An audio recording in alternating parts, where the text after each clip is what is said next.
ایک دفعہ کا ذکر ہے کہ ایک بادشاہ بہت نیک دل اور انصاف پسند تھا۔ وہ اپنی رعایا سے بہت پیار کرتا تھا۔ ایک دن ایک شخص بادشاہ کے پاس گیا اور انصاف کے لیے دہائی دینے لگا۔ وہ کہنے لگا کہ میں اور میرا دوست عادل جا رہے تھے کہ مجھے ایک تھیلی ملی جس میں ہیرے تھے۔ میں نے عادل سے کہا یہ ہمیں سرکاری خزانے میں جمع کرا دینے چاہیے۔ میرے دوست عادل نے کہا کہ ہم ایک ایک ہیرا رکھ لیتے ہیں۔ میرے دل میں لالچ آ گیا، لیکن اب عادل مجھے ہیرا نہیں دے رہا۔ بادشاہ نے اس کے دوست عادل کو بلوایا تو اس نے کہا کہ ہمیں ہیرے ملے ضرور تھے، لیکن میں نے ہیرے اسے آپ کو دینے کے لیے دیے تھے۔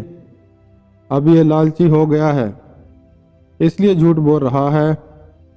آپ چاہیں تو میرے ان دو نوکروں سے پوچھ لیں جو ہمارے ساتھ تھے۔ دونوں نوکر بولے ہمارا مالک سچ کہہ رہا ہے۔ بادشاہ نے کہا تم سب کل آنا، تمہارا فیصلہ کل کیا جائے گا۔ ان کے چلے جانے کے بعد بادشاہ نے اپنے وزیر خاص کو بلایا اور اسے کہا کہ کل تک پتہ لگاؤ کہ کون جھوٹ بول رہا ہے۔ بادشاہ کا وزیر بہت عقل مند تھا۔ اس نے دونوں نوکروں کو بلوایا۔ وزیر نے دونوں کو علیحدہ علیحدہ کمرے میں بٹھا دیا۔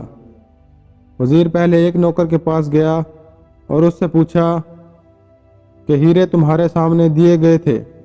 اس نے کہا جی ہاں۔ وزیر نے کہا کہ بتاؤ ہیرے کس دن آپ کے مالک نے اس کو دیے تھے؟ نوکر نے کہا کہ اتوار کے دن دیے تھے۔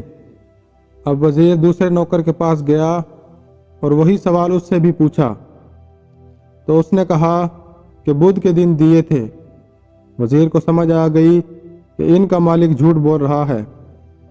صبح وزیر نے بادشاہ کو احوال سے آگاہ کیا کہ ان کا مالک جھوٹ بول رہا ہے۔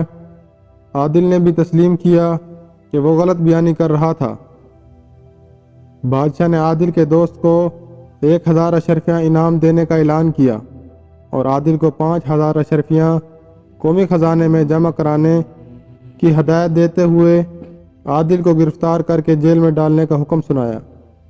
اس لیے کہتے ہیں کہ جھوٹ سے بچنا چاہیے، اس سے عزت بھی خراب ہوتی ہے اور رسوائی بھی مقدر ہوتی ہے، اور زمانے کی نظر سے بھی انسان گر جاتا ہے۔